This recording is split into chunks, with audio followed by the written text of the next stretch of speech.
Era necesario. Era necesario. Porque no podíamos echarle mentira al público. Y decidimos tomar caminos diferentes.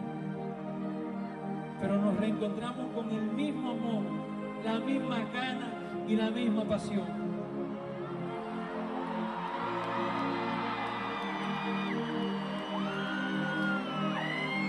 ¡Salvatore!